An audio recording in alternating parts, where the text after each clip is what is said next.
I've been married to the most beautiful girl in school for 10 years, and she has never called me husband. The day she was kidnapped, no one was willing to take her place to bring her back. Everyone severed ties with her. Only I volunteered to replace her and was imprisoned in an icy water dungeon. But when she raised the ransom money, she aimed it at her crush. I want to save him. I didn't cry or scream. I simply asked her, if it hadn't been me who married you, would you be happier? Her eyelashes fluttered slightly. Finally, she lowered her gaze and, taking her first love by the hand, turned away. I'm sorry, I smiled. During these 10 years, I've heard the words I'm sorry countless times. I should have anticipated this result. I stood up, and at the last moment, I positioned myself in front of the gunpoint the kidnappers aimed at her. The corners of my lips slightly lifted. Congratulations. From now on, between you and him, I will no longer be here. When I opened my eyes, I was back to the day I confessed my love to the most beautiful girl in school. This time, I turned around and ran, blocking and deleting all her contact methods. But on the electronic screen of the building, her tearful face appeared. George, without you, I won't be happy. No. Chapter 1. When Willow arrives. Dress more elegantly and change out of that tracksuit. I heard my father's reprimand. I pressed the spot where the bullet had pierced my body. There was no hole. I've been reborn. It's the day Willow comes to the Wong family to choose her partner for an arranged marriage. Now I should get up immediately, fix myself up, and give the best impression when Willow arrives. After all, during the 4 years of college, everyone knew I was in love with her. Only she didn't know. So, in my past life, when she chose me out of all the men in the Wong family, I thought I was dreaming. But now, I just messed up my hair, yawned, and said, got it, Dad, get out of here. All right, dress well. Willow doesn't like messy men. I know.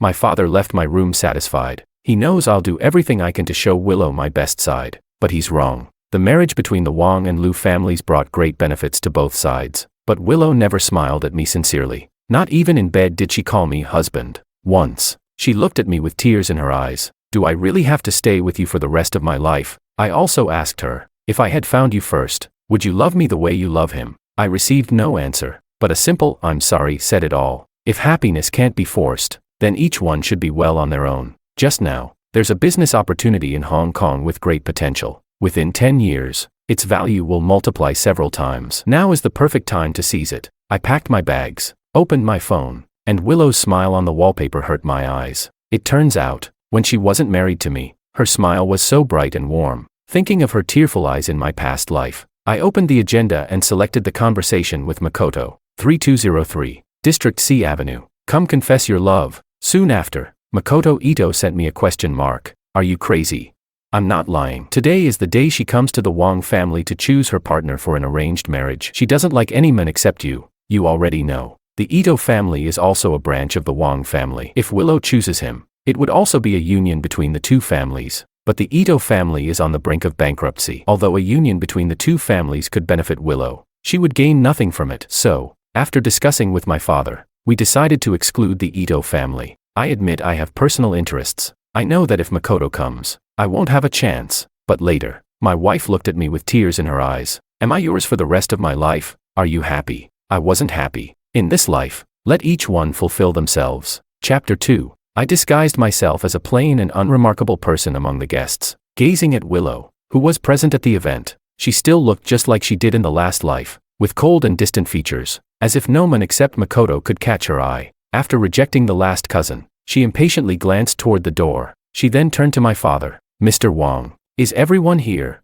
Father smiled. Well, there's one more who hasn't arrived yet. Willow, don't worry. I'm not worried. She sat upright, her gaze once again fixed on the door. In my past life, she also looked toward the door like this, longing for the arrival of the one she loved. But after a long wait, when he didn't show up, she finally raised a finger toward me, her voice as cold as ashes. Then it's him. With one simple dismissal. I had fought for her life and death for years. I sent a message to Makoto. Aren't you coming?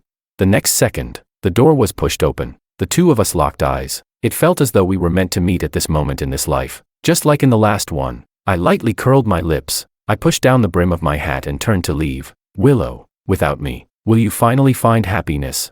Silently, I said to you, congratulations. Thank you, but I don't plan on marrying you. Willow's words stunned all the guests in attendance, who didn't know that Makoto was the one she loved. But I had already left and had no idea what was going on at the scene. Makoto thought he had misheard. Willow, You've rejected everyone from the Wong family. Is there anyone else you want to choose besides me? Willow looked at my father. Mr. Wong, hasn't Gio arrived? Father was taken aback. Willow had always been indifferent toward me, and in the past life, she always called me by my full name. This was the first time she had addressed me so affectionately. That child. He had something come up just now and went out. Willow froze. What could be more important than being engaged to me? Father wiped the cold sweat from his forehead. It's fine, Mr. Wong. Willow sat there, resolutely. I'll wait for him to return. Father forced a smile. Willow, there are so many good men in the Wong family. Why do you have to wait for him? I only want him. Willow smiled. As soon as he returns, I'll get engaged to him, Mr. Wong. Father wiped his forehead again. Willow, you'd better stop waiting. Why? Willow blinked. Didn't he love me the most? At first, my father had thought so too, until I packed my things and came to say goodbye. He was taken completely by surprise, although he was upset about my sudden decision. After Mom left, he had been overly indulgent with me. After hearing my business plans and my disillusionment with love, he finally nodded and let me go. Father didn't know how to answer at first, but Makoto couldn't hold back anymore. Willow, he doesn't love you. Don't let him deceive you. If you don't believe me, look. He pulled up the chat history. Seeing the conversation, Willow suddenly stood up, grabbing her phone in disbelief. Her voice trembled. He asked you to confess to me? Makoto nodded. He never liked you that much. Everything in the past was just an act for you. I think he left in a hurry. Maybe he already has someone else he likes. Impossible. Willow looked up at Makoto, her distrust evident, leaving him stunned. George wouldn't do this to me. Mr. Wong. Willow turned to my father. You're not fooling around, right? As soon as George shows up, I'll go to the Civil Affairs Bureau to register the marriage. I swear as the eldest daughter of the Liu family. Willow, it's not that Mr. Wong doesn't want you to meet him. It's just, Father hesitated. He said he never wants to see you again in this lifetime. Willow's veins bulged in her hand. She opened her contacts on the phone, not believing it. How could he not want to see me? He clearly loves me the most. Until the message prompt was rejected, she finally swayed, almost losing her balance. Staring at the red exclamation mark in disbelief, she breathed shakily. He blocked me. Chapter 3. I heard today's the day Willow, the heiress of the Liu family, is getting engaged to the young master of the Wong family. That's not the Wong family, he's an Ito, the one Willow really loves. Remember? Oh, right. The Wong family was that guy who kept pestering her relentlessly. If I were Willow, I'd be so disgusted. Wearing sunglasses, I waited by the roadside with my luggage. Overhearing the conversation, I gave a self-deprecating laugh. That relentless Wong family guy won't be pestering her anymore. This lifetime, I'd rather roam free and live without a care. I heard Willow booked a giant screen just for today. Look, right there on top of the tallest building. They say 10 seconds of ad time costs $100,000. I pinched the bridge of my nose, feeling a headache coming on. Even though I've let her go, it still bothers me to see her flaunting her love with Makoto. Just as I was about to look away, a tearful face appeared on the screen. George, without you, I'll never be happy. I thought my eyes were playing tricks on me and slid my sunglasses down a bit. The woman who once shed tears over marrying me was crying now even more than in our past life. George, I'm here for you today. If you come back, I'll head straight to the Civil Affairs Bureau with you, I swear. I must be losing my mind. Willow actually wants to marry me, willingly. It must be a hallucination. Maybe my newly reborn senses haven't adjusted yet. George, I know you can hear me. If you won't respond, that's fine. I'll find you. People started whispering. Did I hear that right? Is our goddess actually confessing to that simp George? Aren't simps supposed to lose everything in the end? But that Wong family simp actually ended up winning. Their chatter forced me to face Willow's public confession head-on. I patted my cheeks to snap myself out of it, double-checking that the person on the big screen really was Willow. But how is this possible? Could she truly have fallen for me? The moment that thought surfaced, I gave myself a slap. Insane. Hadn't I suffered enough in the previous life?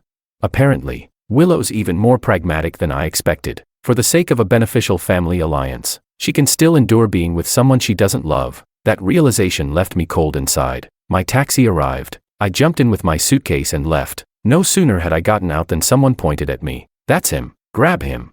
I froze, noticing a dozen or so people rushing toward me. That's when I realized they were after me. Without thinking, I dragged my suitcase and ran. I managed to hide in a convenience store, but the clerk stared at me for a few seconds and suddenly shouted, "George, oh my God, you walked right in here." Frightened, I darted back out, taking shelter in a narrow alley. I finally fished out my phone to check the news. The moment I opened the app, a glaring headline caught my eye. Willow offering a 10 million yuan reward to any helpful citizen who can provide clues to my whereabouts. How did Willow become like this? When we were together, the thing she regretted most was marrying me. I'm stepping aside so she can be happy. Why is she clinging so hard now? I pulled my collar up to cover half my face, shoved my sunglasses firmly on, and made my way toward the airport. George. A chill ran down my spine at the familiar voice. I wouldn't mistake it for anything else. It was the voice that had called my name countless times in our past life. George, how long are you going to run from me? I heard high heels clicking behind me. Right as she was about to grab my wrist, I flagged down a taxi and jumped inside. Drive. As fast as you can. I kept my face hidden, worried even the driver might turn on me if he recognized me. The taxi sped forward. I glanced back. No one was following, and breathed a sigh of relief, until the driver slammed on the brakes and I lurched into the seat in front. Mister, someone's blocking the road. I looked up to see a supercar pull off a flawless turn and stop right in front of us. That license plate, it was Willow. "Yes, sir, I'm sorry, but you've got to get out. I'm not taking you any farther." Seeing the 5 sevens on the plate, the driver, clearly shaken, hurried me out. I didn't waste any time. Once out, I sprinted toward a nearby residential area. No way a supercar could follow me into such tight streets. "George, stop." Sure enough, Willow got out and chased me. Took the bait. I circled back, yanked open the supercar's door, and slid into the driver's seat, borrowing this for a bit. I'll return it once I reach the airport. With that, I floored the accelerator and sped away. Chapter 4. I thought I had finally managed to escape Willow, but when the roar of an engine suddenly filled my ears, I was still startled. Seeing Willow riding a motorcycle and speeding up beside me, I couldn't help but feel anxious for her. Racing against a supercar, has she lost her mind? She gave me a hand gesture with her helmet on. Stop. No way. This time, I had made up my mind to never get involved with her again. To make her give up, I floored the accelerator, pushing the car to its maximum speed, leaving her behind. If she still wanted to catch up in this situation, it was akin to seeking her own death. But then, a dark figure shot past me from the side. I was stunned. The motorcycle overtook me and made a sharp turn, stopping right in front of me. It seemed I was about to crash into her. I slammed the brakes, and my head collided with the airbag. The door of the supercar was pulled open, and she slid into the driver's seat. "I knew you couldn't bring yourself to crash into me." I slumped back into the passenger seat, utterly drained. "What do you want from me?" She tilted her head and looked at me, a teasing smile on her lips. "You've been avoiding me. Could it be that you're afraid that when you see me again, you'll still feel something?" Her words froze me. Could it be? Has she also been reborn? Isn't it pointless to keep pestering me? I was irritated. I spoke the same words she had said to me 1,000 times in the last life. A brief flash of sorrow seemed to cross her eyes, but it disappeared as quickly as it came. "George, admit it. You're just afraid that you'll fall for me again, and I'll have you wrapped around my finger." "Bullshit. Then would you dare let me go with you to Hong Kong?" I was momentarily taken aback. She smiled at me, and for a moment, I lost myself. She actually smiled at me. "Since you're going there for investment anyway, what? Are you afraid I'll follow you and you won't be able to handle it?"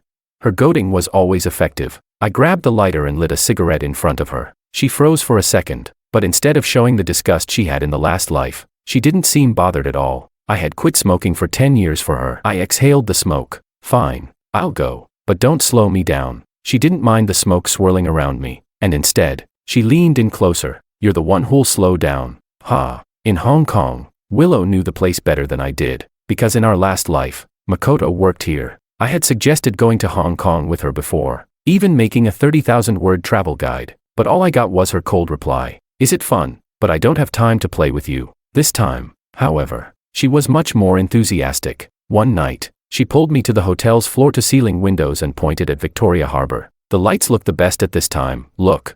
I wasn't really paying attention. "It's all right." The next day, she dragged me to Disneyland. From the entrance to the exit, holding a cotton candy and flipping through the photos of us. "Why don't you smile? The photos don't look good." I yawned. "I was dragged here by you. I'm not really interested." She paused, then smiled faintly. The next day, she took me to Victoria Peak, standing on top of Hong Kong and looking down at the entire city. "You said you liked climbing mountains the most." "It's okay." She looked at me, her eyes narrowing in confusion. "I remember you said you wanted to come here, did I?"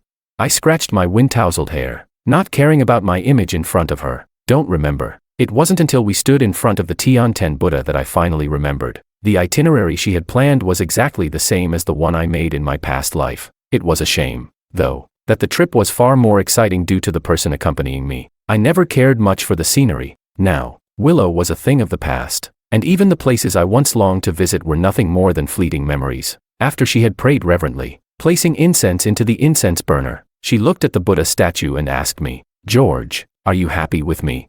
No, I couldn't lie in front of the Buddha. She turned her head to look at me. What if I'm talking about the time we spent traveling together? No. She pressed her lips together, her smile forced. Before, it was you who wanted me to accompany you here. Yeah, but it's too late now. The incense smoke curled, and her voice dropped softly. All right, I understand. After a pause, she continued, but I won't give up. She looked at me, in front of the Buddha. I won't lie. I lowered my gaze, and her bright eyes captured my attention. For a moment, I felt as if I had returned to the day I first met her. Her eyes, like a flash of lightning, struck my heart, and from then on, I dedicated my entire life to her. But that was all in the past. Do as you wish. I won't be with you. Whenever you regret it, you can walk away on your own. I turned and left. Chapter 5. Willow left faster than I imagined. The next day, when I opened my eyes, she was already gone. I called, but there was no answer, though I had let go of her. Out of a sense of humanitarian concern, I still activated my network to look for her. Seeing the unanswered messages, an uneasy feeling began to creep in. A few days later, after I had finished dealing with business matters, she still hadn't made any contact. Could something have really happened? I couldn't help but furrow my brow. Then, I received news from the mainland telling me that she had already returned. I let out a sigh of relief. At least she was safe. But when I got off the plane and passed by the park on my way home, two familiar figures stopped me in my tracks. There was no mistaking Willow and Makoto's figures. The wind blew through Willow's hair, resting on Makoto's fingertips. I heard him gently ask, "If he doesn't want you, I do." A piercing feeling spread from my chest. Although I had already planned to sever ties with Willow, I never considered her a bitter enemy. In fact, when she disappeared without a word, I was vaguely worried. If she simply backed off and parted ways with me, I wouldn't have felt anything. But now, she had come back without even a message, seeking Makoto while still harboring deep feelings for me. It was something I simply couldn't accept. It reminded me too much of my failed past life. Forget it. We should have no further contact. She was just a karmic connection I'd carry for eternity. I didn't alert them, quietly slipping away. Then I blocked every contact related to Willow and erased all traces of her from my life. From then on, I would have no more ties to the past. The business deal in Hong Kong had been concluded, and from now on, I would only gain, not lose. With that behind me, I began to consider traveling again. The reason I had chosen Hong Kong in my past life was because Willow loved it there, but the places I wanted to go were somewhere else. Now that I no longer had a travel companion, I decided to see the world I had always wanted to explore on my own. But on the day of my departure, Willow knocked on my door again. "How much longer are you going to keep this up?" I was getting a little impatient. Willow, however, stood with her hands behind her back, leaning forward with a smile on her face. "Did you forget? Today is my birthday." I rubbed my temples. "Go celebrate with Makoto. Why come to me?" "But you're my husband." I shivered with disgust. "I'm not. Besides, we no longer have anything to do with each other. Don't come after me again." I turned to leave, dragging my suitcase, but she suddenly grabbed my arm. "George, are you done yet?" I turned and shook off her hand. "How many times do I have to say it? I'm done with you." "Done? You always wanted me to let you go. Now I've given you freedom. Why are you pestering me again? Didn't Makoto give you everything you wanted?" My voice was louder than I intended, which caught my father's attention. Seeing Willow's eyes red around the edges, he quickly punched me. "You little brat, how can you treat Willow like this?" The Wang and Liu families had been family friends for generations, and my father considered Willow like a daughter. I dodged my father's punch while trying to explain. "I didn't want anything to do with her. She's the one who won't let me go." "Ah. Sir, please stop."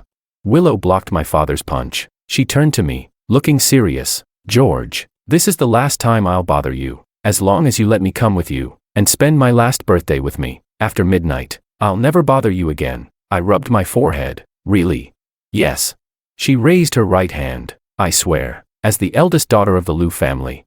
I thought it over for a moment. "All right, you'd better keep your word. After today, no more bothering me."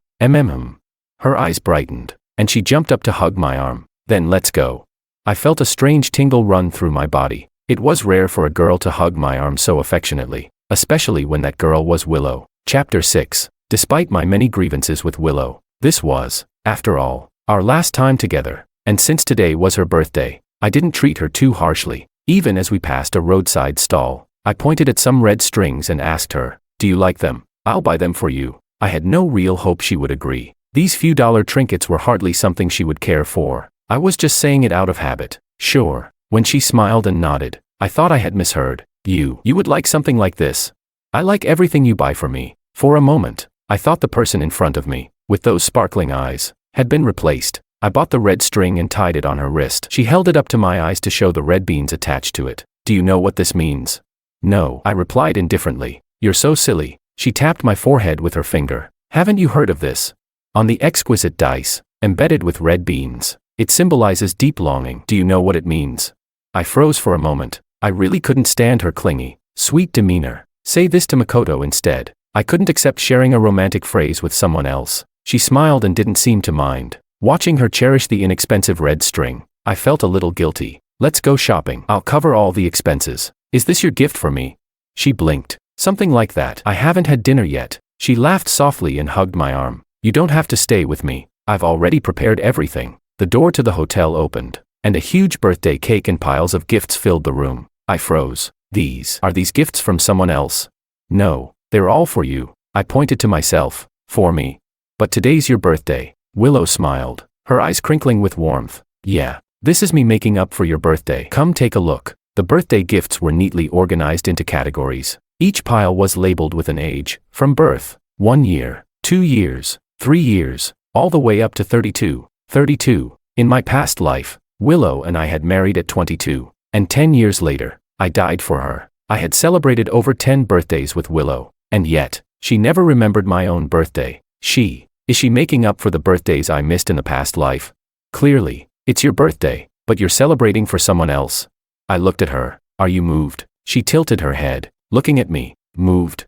I answered flatly, without emotion. If anyone did something like this, anyone would be moved. If anyone else did it for me, I'd feel the same. The implication being that this gesture wouldn't make me change my mind. I know. She lowered her gaze. I didn't expect to change your mind. Hearing the slight sorrow in her voice, I couldn't bring myself to spoil her birthday. Then, what do you want? I'll make it up to you. Well, it seemed she had been waiting for this moment. Will you accompany me to a Buddhist temple? Chapter 7. I accompanied her to the Buddhist temple, where we made offerings. She took out a ring. The design was strikingly similar to the wedding ring we had in our past life. George, I have one last wish. Will you help me put it on? I furrowed my brows. Are you asking me to propose? Ha ha ha. She laughed out loud. So, would you? In front of the Buddha, one could not lie. I shook my head. I wouldn't. She continued smiling but sighed. I knew you'd answer like that. Don't worry. It doesn't have any special meaning. I just wanted you to put a ring on me. I swear on the Buddha.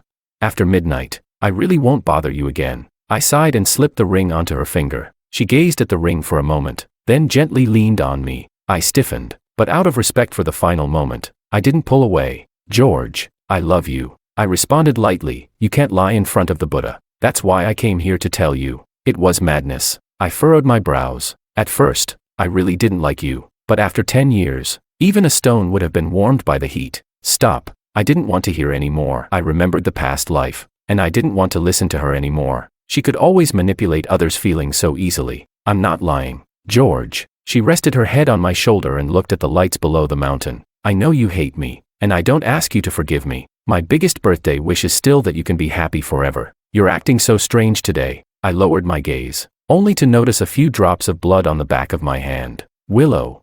I pulled her into my arms, and there was blood at the corner of her mouth. I'll take you to the hospital. Just as I was about to pick her up, she raised her hand to stop me. Don't, it's too late, it's midnight. The sound of the temple bell echoed. My breath trembled slightly. Midnight, what does that mean? My time is up, in the last life. I should have died a long time ago, this life with you. I begged for it. What are you saying, George? Her bloodied lips curled up slightly, and she raised the hand with the ring. Thank you for putting the ring on me.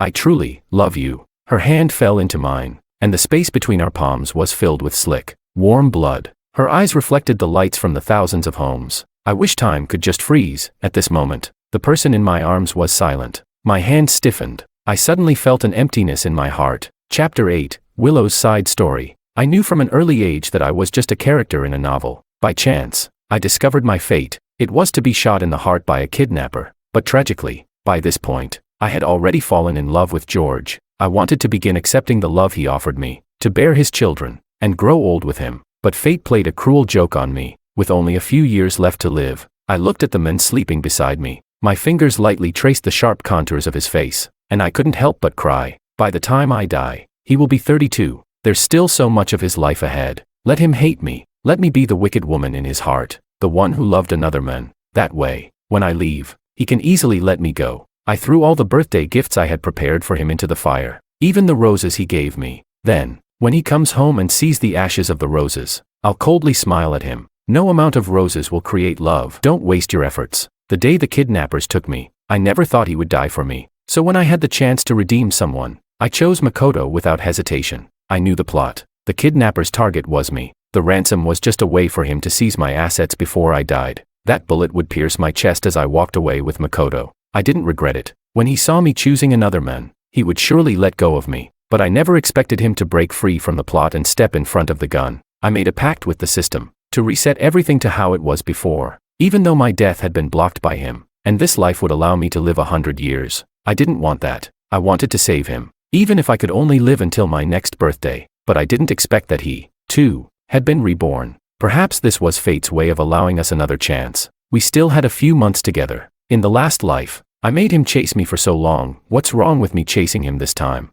If I don't succeed, it doesn't matter. After all, I am a dying person. As long as I can relive the beautiful moments we once had, even for just a moment, it will be enough. The most important thing is to say the love I couldn't express in my previous life, in front of the Buddha. One cannot lie. Husband, I love you. In this life, may you live a long, healthy life and enjoy happiness.